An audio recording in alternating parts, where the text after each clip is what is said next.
Hi there. Welcome to the SoberCircle channel. Enjoy this speaker tape. Good evening. My name is Bonnie Karen Meganson, and I am an alcoholic.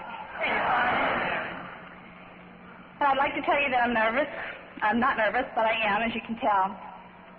I went from being petrified to anxiety attacks to being nervous. And I heard a tape today, and the gentleman said he was nervous when he spoke for a long time until he realized God was always holding his hand no matter what he did. And I'd like to tell you that thought made me not be nervous at all. Well, it calmed me down to butterflies. Someone once said, if you're nervous when you get up to talk, that's God shaking the truth out of you. I don't know whether I buy that or not. For me, I'm nervous because when I get up here, I'm supposed to tell you in a general way what Bonnie Karen was like, what happened to Bonnie Karen, and what I'm like now. And I don't really like to do that, because that means I've got to trust you enough to share a part of me with you. And I'm an alcoholic, and I'm not a real trusting person. I have to learn to trust. And to share part of me, to give you part of me, is not an easy thing to do, and it makes me a little nervous. And I'll admit to that right off. I've also been accused of being a little preachy sometimes. And sometimes I think I get that way with this program, because this program saved my life. You know, my mother and father are both ministers, and I was raised up in a household of ministers. And I always wondered, when all this controversy went off lately, I went and I asked my father, who is now retired, I said, Dad, what makes the difference between a good minister and a bad minister? He said, well, it's like this. He says, if you go and hear an excellent minister, you find out if they're paying that guy. And if they're not slipping him any money, and he's fantastic and he's vibrant, you got a real good indication he believes everything he's saying to you. If they're paying him, you can always wonder whether he's saying it for the cash or whether he really believes it. Well, I'll tell you tonight, I'm not getting paid. I really do believe everything that I am going to tell you this evening. I am not an alcoholic because I was raised in a dysfunctional family. My family was very functional, thank you.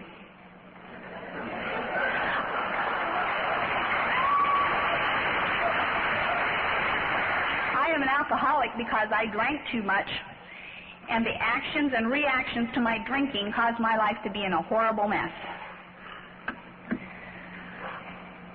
Don't get me wrong, I'm not knocking psychiatrists or counselors or anything like that. The big book tells me that there are times when there are other problems than alcoholism, and I need these people. What I don't believe in is the dysfunctional family theory, and I'll tell you why right off the bat. According to them, I don't know of one family in the United States today that isn't dysfunctional.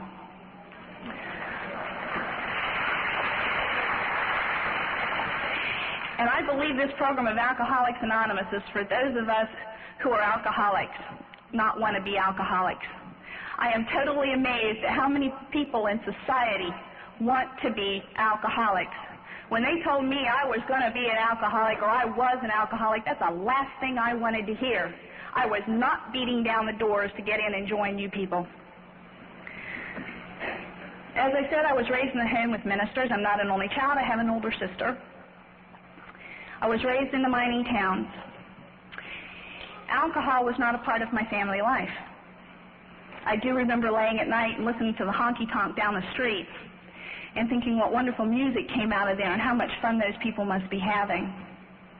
And I often wondered why we never went there.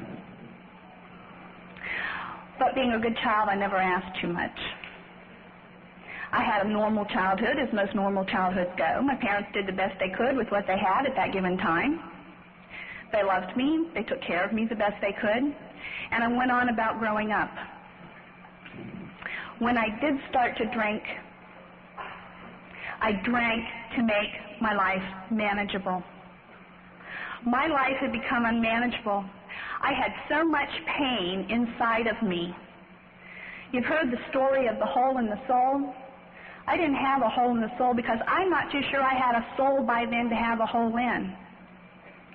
I drank because my life was unmanageable, and the alcohol made it manageable. It made the pain go away. It made the hurt go away. It let me be who I wanted you to think I was. It didn't make me who I wanted to be, just who I wanted you to think I was at that given time. My problem developed when that alcohol no longer let my life be manageable. When you drink, and I drink, and I drink, and the pain's still there, and I can no longer be anybody. I always wanted to be top of the heap, number one, the best. And that's what I strived for through all my years. I always wanted to be the upper crust. And you know, I didn't know this until I got into Alcoholics Anonymous and heard it, that the upper crust is nothing but a bunch of crumbs held together by a bunch of dough. Well, I kind of fit the first part. I might have been a little crummy, but I sure didn't have all the dough. But I wanted to be that upper crust. I wanted to be the best. I wanted to be the one that was noticed, the one that stood out. But I didn't want to have to do anything to get there. I wanted it all given to me on a silver platter.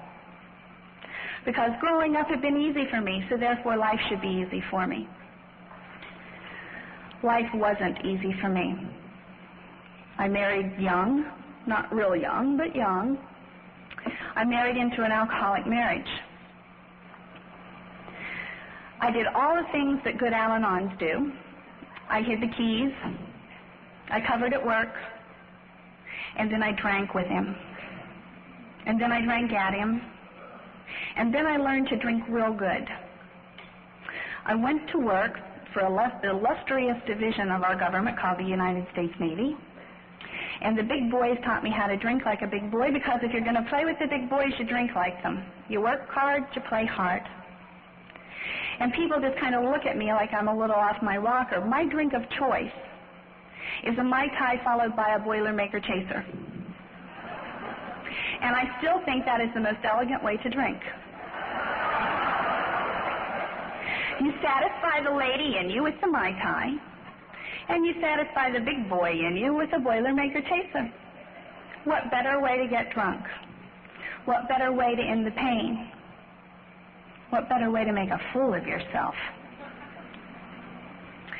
That marriage ended with an accident. I woke up in intensive care in one of our naval hospitals, and I wasn't sure whether I was dead or alive. By that time, I had achieved everything I thought I wanted. I had 3 beautiful children, a husband. I was on my way to a recording contract, and I felt top of the world. And in one moment, one drunken, angry moment, all that came crashing down. 30 days in intensive care, and they took the bandages off and the tubes out, and they looked in the mirror, and they said, "You look fine." And I looked in the mirror and didn't know who was looking back at me. And I can tell you the utter sense of feeling bewildered, of feeling lost, of feeling so totally unknown and unwanted came over me at that instant that I decided I would never hurt again. And the best way to handle that is when you start to hurt, you drink. And you drink a little bit more, and then you feel remorse in the morning because you drank the night before, and then you hurt a little bit more. And I had a real dear friend who said, "Listen, this marriage is over, but you still have to deal with a lot of things. Why don't you go back to Al-Anon?" You see, I had been introduced to all of you in 1976 by the courtesy of a doctor named Dr. Joe Persh, who had started a rehab program for the United States Navy. They had sent my husband there. And as a good, faithful wife, I went along, too, for the family program. And I always got tickled at Dr. Kirsch, and someday I'll be able to shake his hand and tell him thank you. Because he planted the seed, I'm sure God sent him to plant that seed. After talking to me one day, he said, honey, don't ever pick up that first drink or you'll be in the rooms with us. And I really didn't quite believe him. But the man was right. You know, I guess it takes someone to spot an alcoholic to set him straight, and it didn't set me straight then. But this friend knew that I knew about Al-Anon, and they sent me back to Al-Anon. And I sat in the Al-Anon rooms, and I listened, and I listened, and I listened. And I was telling some people today that it was one of those glorious blame-it-on sessions when you get a group of newcomers who sit around and want to blame all their problems on their husbands. And one young girl was talking about how horrible her husband was, the way he drank, how miserable it was. And the thought crossed my mind, what do you have to complain about? I drink that way. That's not how an alcoholic drinks. If you had been in my place... So I went to someone and I said, do you know what I heard? I heard da-da-da-da-da-da-da-da, and that's how I drink. And how dare they say... They stopped me real quick and they said, sweetheart, why don't you, next meeting night, come up and sit in our room? If you can relate to what's being said, and you can understand the feelings that are coming across, there's a real good chance you belong up here with us. Now, I'm going back to this people who want to be an alcoholic. The last thing I wanted to do was come up here and sit with you alcoholics. Now, by this time, I knew that you weren't the little bums out on the street. By this time, I knew that most of you were living fairly decent lives. But just the thought of that brand, you know, I didn't want somebody to put that big A on my forehead and make me walk around town. I was scared to death of what my boss would think. But my boss knew that I tied one on with all the other bookkeepers on Friday night anyway. I mean, they saw me drunk, no big deal. I tried that room, and I stayed in that room. And this program of Alcoholics Anonymous has saved my life. And I do get preachy about it, because I don't like people messing with the program of Alcoholics Anonymous. To me, the program of Alcoholics Anonymous is the way it was written down in the first 164 pages of the big book. Everything I need to know is right there. When I decided to come in these rooms of Alcoholics Anonymous, I heard get a sponsor, get a sponsor, get a sponsor. I picked the meanest looking person I could find at the end of that table, a fiery redhead who had a temper to go with it. And bless her heart, she knew where I was coming from. She sat and talked to me for a whole day. I don't even remember if we ate that day. I know we drank a lot of coffee. And at the end, she says, do you have a big book? I said, yeah. She said, give it to me. I gave her my big book. She ripped out the first 164 pages of that big book and handed it back to me and threw the rest in the trash can. And she says, honey, this is the program of Alcoholics Anonymous, and this is what you're going to work with. When you're ready to try to relate to the stories in the back, I'll buy you a new big book. I thought the audacity of this woman. But do you know, this woman sat down with me and said, this is the way we're going to do it, and we aren't going to play around. Let's get busy with steps 1, 2, and 3. Have you done them? Yes. Let's go over them. And she did. And she said, now let's go to step 4. I said, I don't want to do step 4. Now, she wasn't one of these, we'll do step 4 when you're ready. She says, we're going to do step 4, and you're going to be back here next Saturday. The guys are all going down to work in the field and chop the trees, and we're going to do step 5. I did that inventory to the best of my ability. I did it the way the book said to do it. And I was scared. And I felt like a load was lifted off of me. And this sponsor got me into service work real quick. Now, at this time, I was in the state of Florida, and they do things a little differently down there than what a lot of people are used to. And she believed in hauling me off immediately. We went to halfway houses. We went to slum meetings. And I did unusual things. I was given the honor and the pleasure of cleaning out ashtrays. And when I was well enough, they gave me the honor and the pleasure of picking up coffee cups.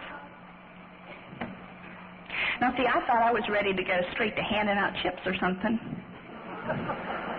And somewhere along the line, they thought I needed to clean up ashtrays.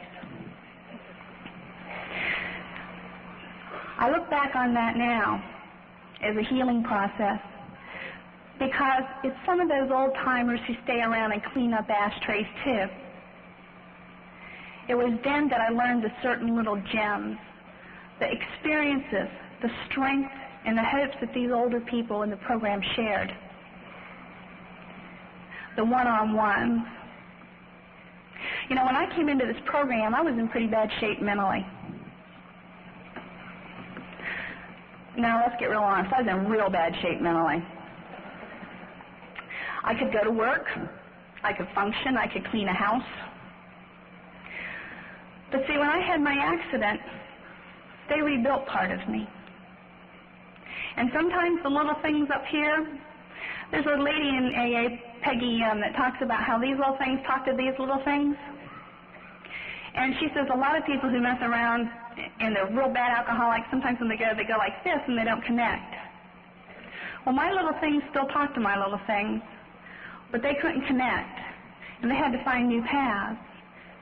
And I'd be eating and pick up a fork and couldn't remember if I was picking up the fork or putting the fork down. When I came out of that 30 days intensive care, I could not talk. I had severed one vocal cord and damaged another one. And they told me if I whispered for the rest of my life, I would be lucky. I still stutter sometimes when I get real nervous, and it's real high anxiety. People who know me real well catch me real quick and calm down, what's bothering you? You know, I read a statement the other day. It said, I am the biggest monster, and I'm also the brightest miracle that I've ever seen in my life. And that's how I feel about myself. But my little things don't talk to my little things sometimes. And I get off on tangents and I go here and there. And my sponsor knew that. My sponsor understood.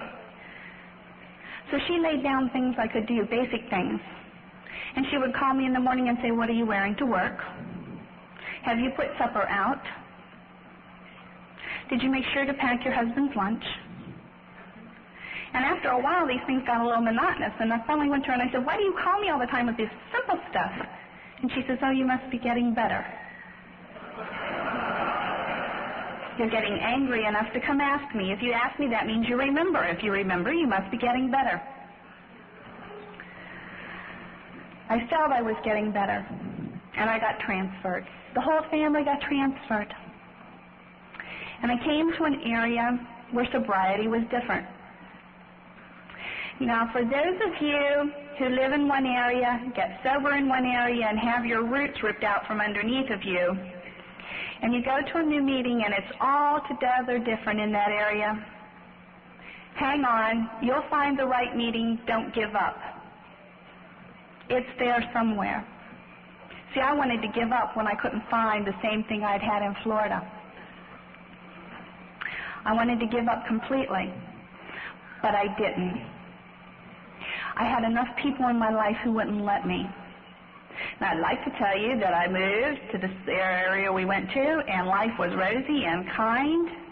Everything went well. I developed such magnificent knowledge of the program of Alcoholics Anonymous, but that's not quite true either.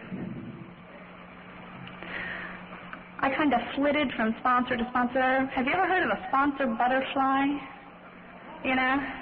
They're the ones of us who split from sponsor to sponsor to sponsor to sponsor because we really can't find what we're looking for, what we had before, that relationship, that knowledge, whatever. And then I got into the educated meetings. I was an alcoholic. I went to AA. I was married to a recovering alcoholic. I needed Al-Anon.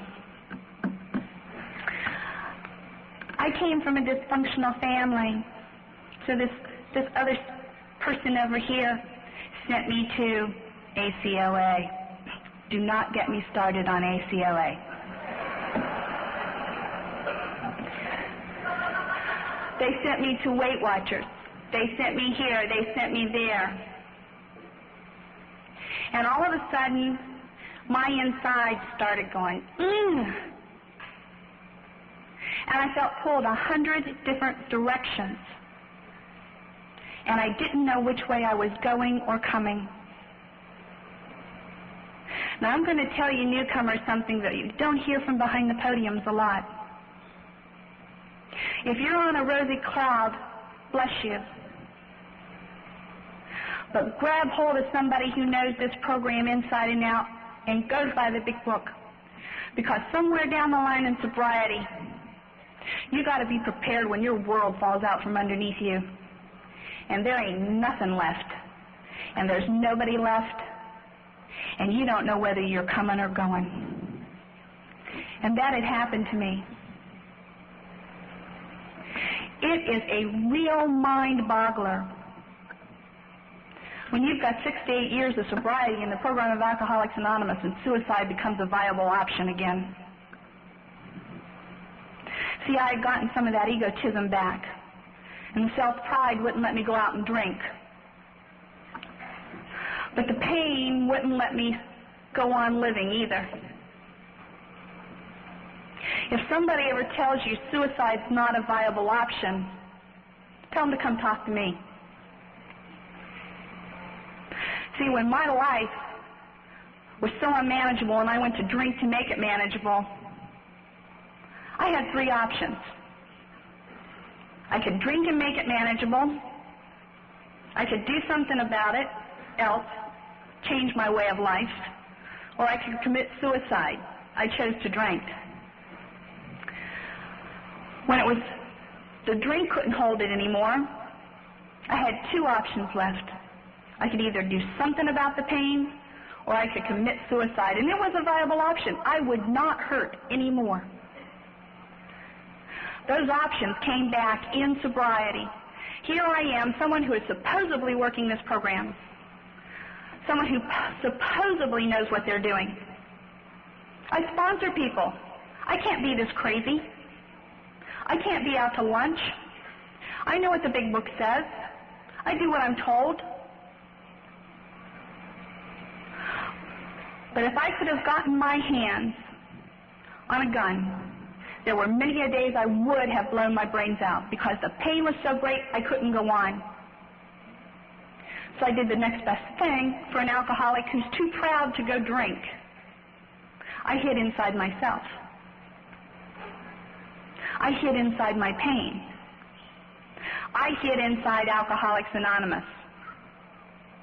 How are you doing, Bonnie? Oh, I'm doing fine. I'm making 90 meetings in 90 days, just like they said before. The depression will go away in a while. Well, it didn't go away.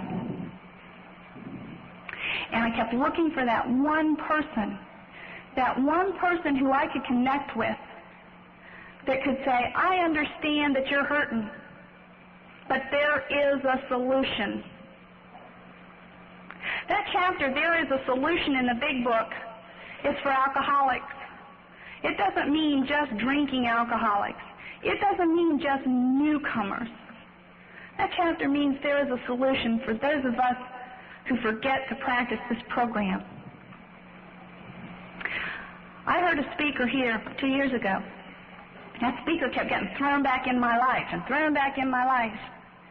And finally at the point of where I was ready to throw up my hands and say, it's over with. I can't go on anymore. I can't do this. I give up completely. I heard that speaker one more time. Now, you got to remember, I was trying all these different programs around, and then I was trying none of them, and then I wasn't doing anything, and then I was hiding in AA. I cannot tell you anything that speaker said except one phrase. I try to practice these principles in all my affairs and work this program in every aspect of my life. And when I do that, then it's okay. And the light bulb went on. You know, it tells me practice these principles in all my affairs. If I'm practicing these principles in all my affairs as an alcoholic, then I should be able to deal with living with a recovering spouse. If I practice these principles in all my affairs, I should be able to deal with certain aspects of raising children. And on and on and on and on. So I went to this person and I said, I need a sponsor. This is where I am. This is what's going on. That person didn't say yes. That person said, let me send you some things.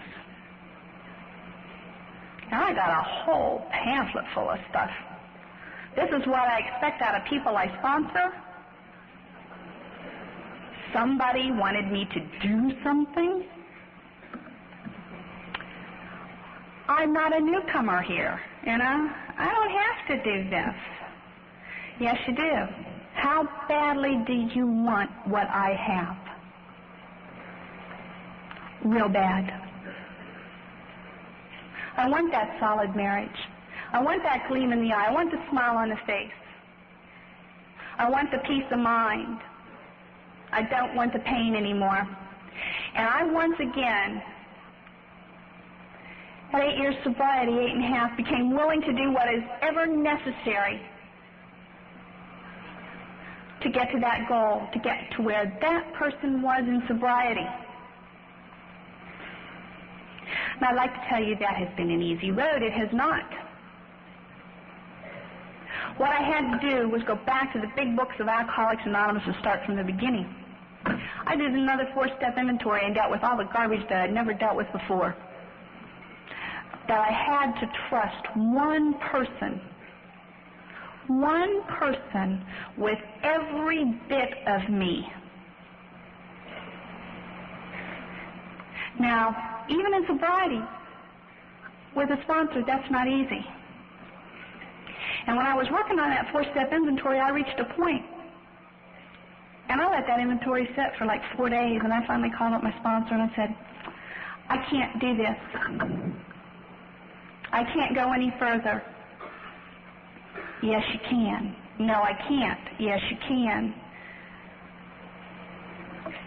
I don't even know how I got through that aspect.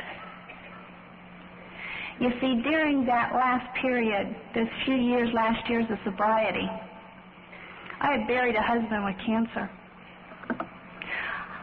I had been locked in a home, basically, for 6 months and 1 day with a man who was recovering in this program of Alcoholics Anonymous and dying, and he knew it. And we carried on conversations. I didn't make meetings. My meetings were with this person. You know, I had to rely on my higher power and get out of this depression. And I had to deal with that in my 4-step inventory. And it wasn't until just recently that I said, I told my sponsor, I didn't know why I had to go through that. But you see, the one thing I finally learned was this program of Alcoholics Anonymous is based on getting out of me and getting into somebody else. And when I took care of that husband, when I washed him and I fed him and I bathed him, and I talked to him, I forgot about poor Bonnie Karen. I forgot about the poor me's because I was giving me to somebody else. And that's called, for me, cleaning drawers. I have a friend in Illinois who wrote me one time.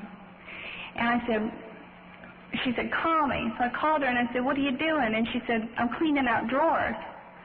And I said, what do you mean you're cleaning out drawers? And she said, you know, everybody's got that one drawer in the kitchen or the bedroom. When you clean house, or for you men, it may be in your workshop, and you get this one little, you clean out all the drawers and the cupboards, and they're real neat, and all of a sudden you find this one bolt, and you really don't want to go put this bolt up. Oh, why should I throw it back in the drawer? Pretty soon you find something else, you throw it back in the drawer. You don't really clean out that drawer. Well, my sobriety was kind of like that. You know, I cleaned out all this stuff, but there was still this one little thing that I left in that drawer, that one little thing that wouldn't matter, that one little thing that I didn't want to share with anybody, that one little thing I couldn't face. And I said, why are you telling me this? And she says, I don't know, I just need to tell somebody. Now, see, she and I share the same sponsor. And the fact was, she didn't want to tell her sponsor what was going on because it was my sponsor, and she knew that somehow we'd both end up catching heck for it. What ended up happened was, neither of us caught heck for it, and both of us got rid of all this pain. I'm too tired to go work with other alcoholics, and I don't know what to do. And I called her up and I said, don't find another alcoholic. If you don't have time to go down to the treatment centers or go down on the corners and pull a drunk in out of a bar, go open the door for somebody. Go give of yourself to somebody else, whatever it takes, just a little bit.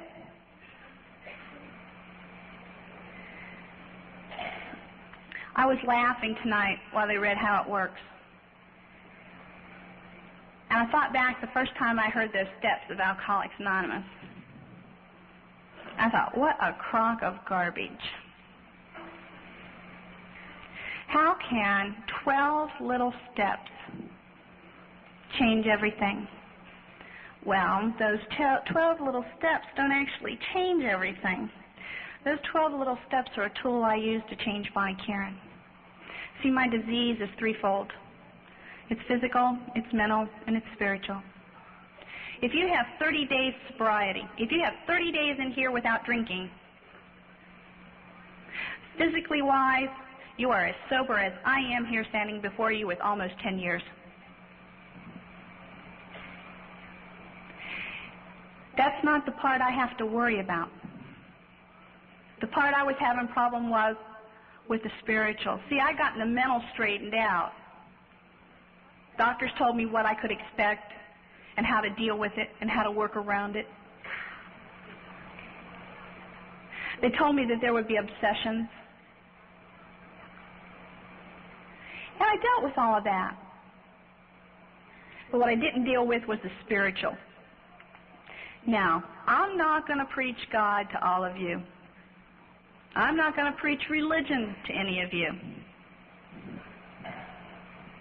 To me, there's a big difference. There's a whole lot of religious people who aren't spiritual. And there's a whole lot of spiritual people who aren't religious. And this program is based on spirituality. And it took me a long time. I kept saying, okay, it's based on spirituality. What is spirituality? Somebody give me a definition. You tell me I don't have to believe in the same God, the same way, the same thing I had when I was growing up. That spirituality isn't the spirituality we're talking about. Wait, what is it? I finally found somebody to tell me. My sponsor showed it to me out of the big book. Spirituality for the program of Alcoholics Anonymous is service to others and giving to others. Giving of yourself, expecting nothing in return. And if you think that's easy, that's one of the hardest things I have to practice. It's real hard to do something for somebody you're mad at. Try it. You don't stay mad very long. It's real hard to give of yourself when you don't want to deal with that. That's part of amends. When I went to make my amends list, I had to go back and make amends somehow to this first husband. And I couldn't. I didn't know how.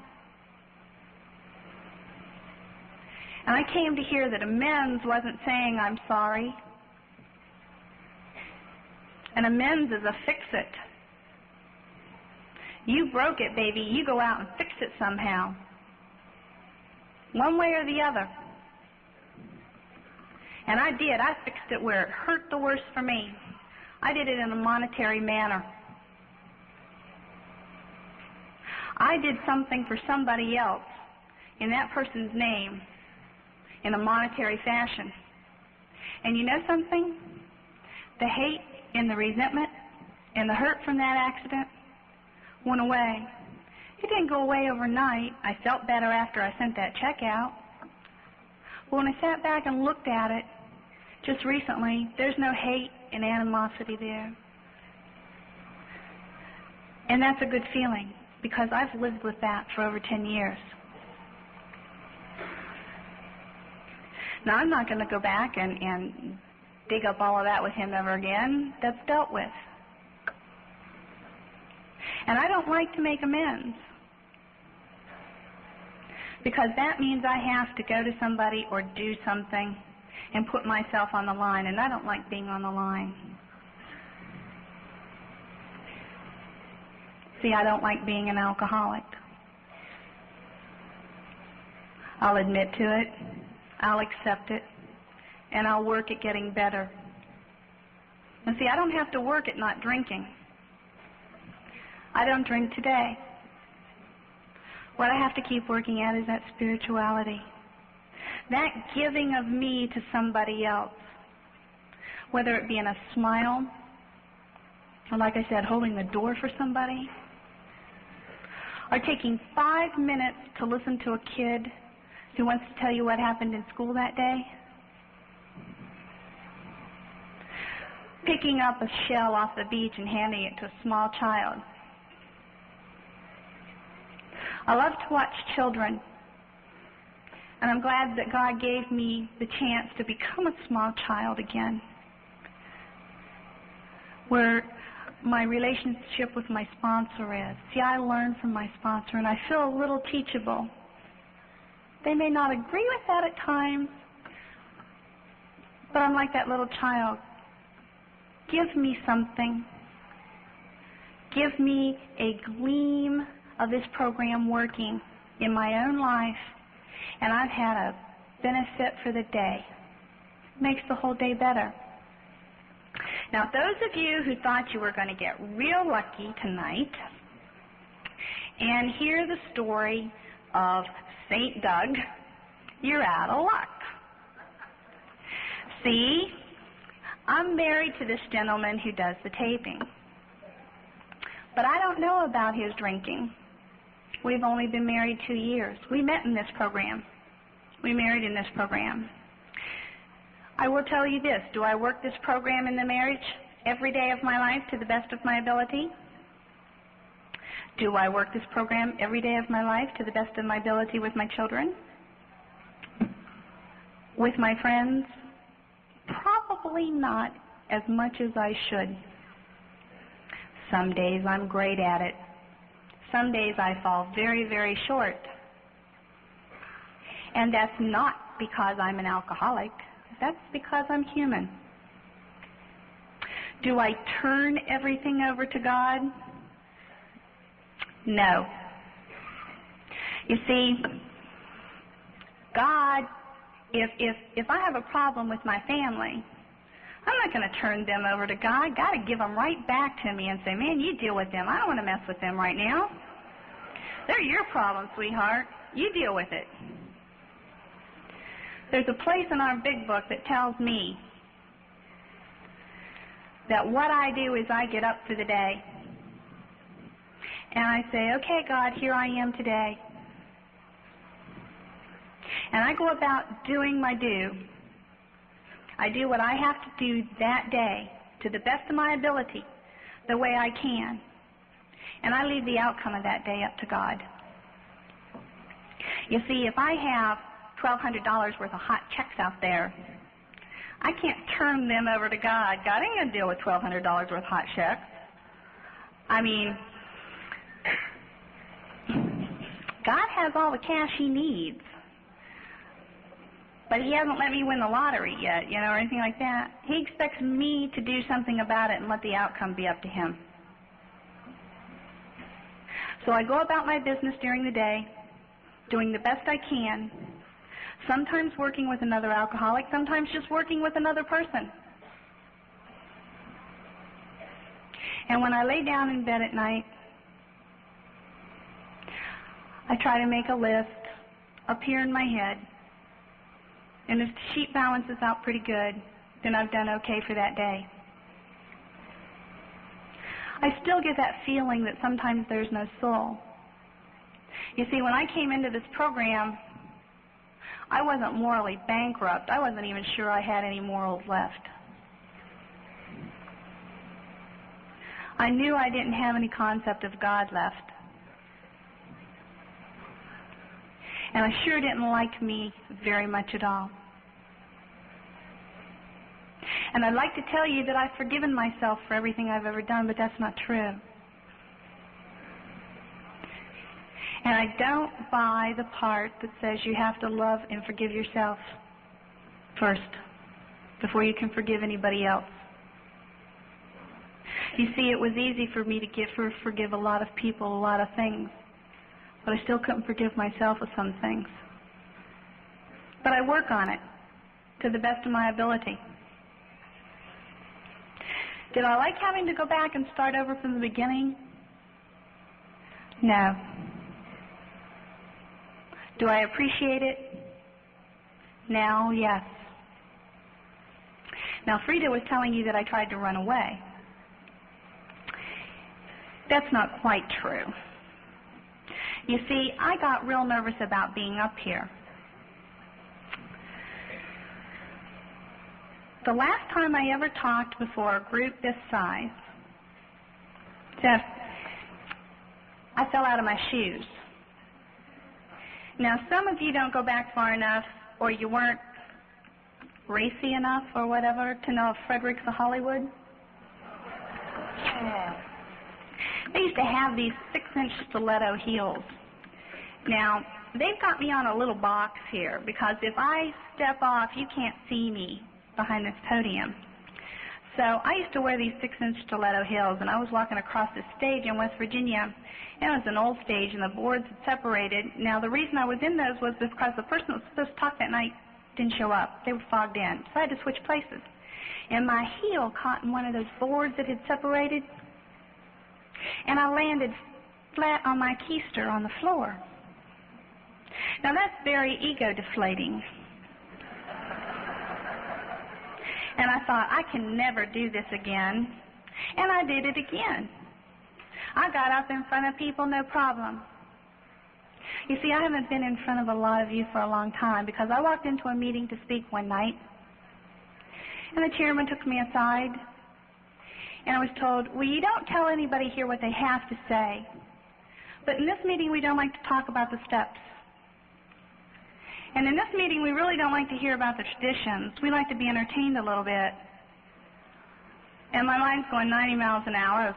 What am I going to entertain these people with? Because some of the things I did while I was drinking is absolutely nobody's business.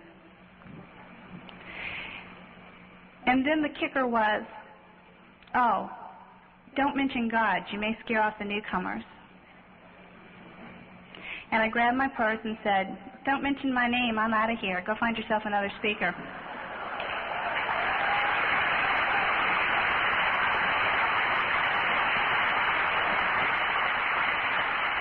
I went home and said, I'll never talk in an Alcoholics Anonymous meeting again.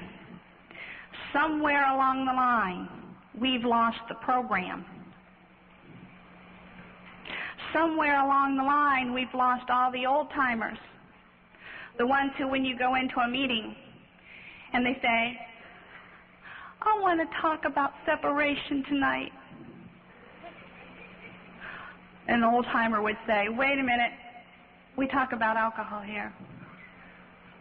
We talk about our feelings, our hurts, in respect to alcohol. I felt we had lost the old-timers who would stand up and say, don't screw with my first 164 pages of this big book. It's my lifeline. Don't change it. It was here for me. Leave it for my kids. Because you see, at that point, I had a kid who was ready for this program. I wanted that child to find what I had found. And thank God that child did. And that child picked up a 3-year chip on the day I got married to Douglas. And I don't know which was more pleasure, seeing Douglas give her that 3-year chip or getting him for a husband. But I didn't know where it had gone. And I was going to be blessed if I would get up and tell you people that everything was fine and rosy and everything else in sobriety, because it wasn't. In sobriety, I got divorced. I lost my children. I got my children back. I had a husband die of cancer.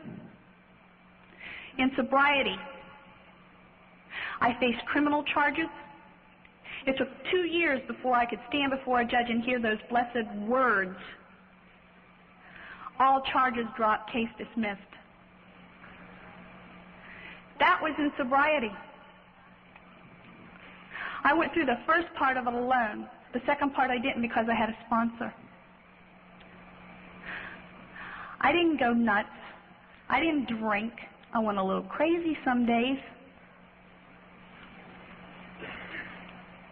But I didn't mess with the first 164 pages of the big book. Now, the girls I sponsor call me a big book thumper. I've been called a granola lady. I've been called a lot of things in the program of Alcoholics Anonymous. But I never have been called a drunk. And that's nice. Now, I'm not going to say the way I do the program of Alcoholics Anonymous will work for you. I don't know that it would. I do know that what I was floundering with, and I mean floundering, was not working for me. I ended up going out of state for a long-distance sponsor because I had to find what I needed. I had to find those basics again.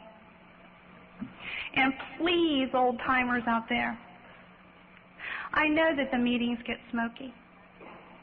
I know that the language gets bad. And having worked with sailors for a long time, I can outswear a lot of them. And I was told when I came into this program of Alcoholics Anonymous, I cleaned up the body, I cleaned up the mouth, and then I cleaned up the insides. Sometimes the mouth still gets a little out of hand. Old habits die hard. It takes practice to break them as well as to make them. Please, old-timers, don't quit going to those meetings. Don't quit preaching the first 164 pages because I'm in those meetings and I still need to hear it. And when the bottom falls out of my life again somewhere down the line, and it very easily may, I want to know that you're there with that program to put it right underneath me again. I don't want to have to go digging around looking for you too hard. You know, there's more people like me out there. Some of them just don't have the advantage of standing behind this microphone and saying, we need you. We need the big book thumpers. We need to go back to basics because I need to stay sober and sane. Sanity returned to me. And I don't credit me with getting sane again. And I may get called on the carpet for this, and I don't care. I credit my sponsor with my sanity right now. Because that person loved me enough to take me through the big book, the first 164 pages, those steps, and walk with me every step of the way and show me how I could become sane again. How I could quit hurting. See, I didn't do that. I'm real big on sponsorship. I owe this program my life. I work this program. But unless I had a sponsor who loved me enough and cared enough about this program to do that for me, I never would have been able to find it.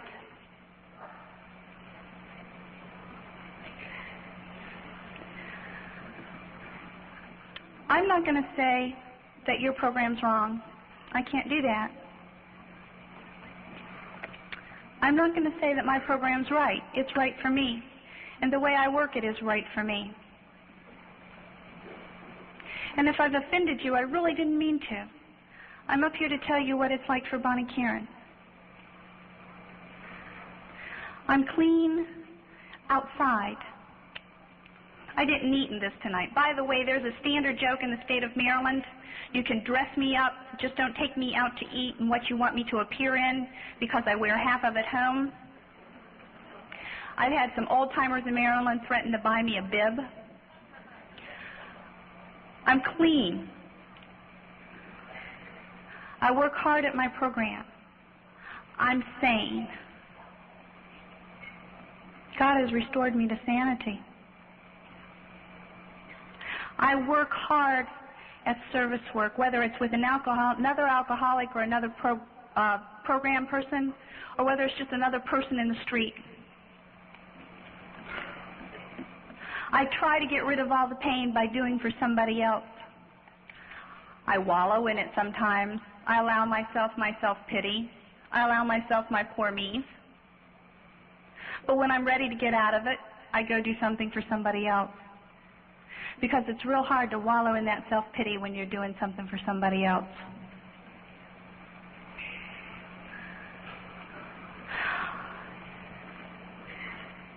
If I haven't said anything tonight that means anything to anybody, that's okay. I got real nervous and I was told I'm up here for one person. Not necessarily me. There may be one person out there who needed, like I did that night I heard my sponsor, one fragment of what I said. If you could have gotten anything out of what I said tonight, fine. I'm glad. If you think I'm a real jerk, that's okay too. If you didn't get anything, if you cannot relate, if you don't understand about the pain that I've talked about, that's all right too. I only want you to hear one thing from me if you've gotten nothing else out of this. I want you to pay real close attention to what I'm about to say. And I want you to try to understand this, if nothing else. And this is found in page 570 of our big book. There is a principle which is bar against all information, which is proof against all arguments, and which cannot fail to keep a man in everlasting ignorance. That principle is contempt prior to investigation. Please do not judge all of Alcoholics Anonymous on me. Please do not hold contempt for our program if you're a newcomer, if you do not like what I've said. Please do not have contempt prior to investigation. Thank you. Thanks for listening. Please support the channel by liking and subscribing.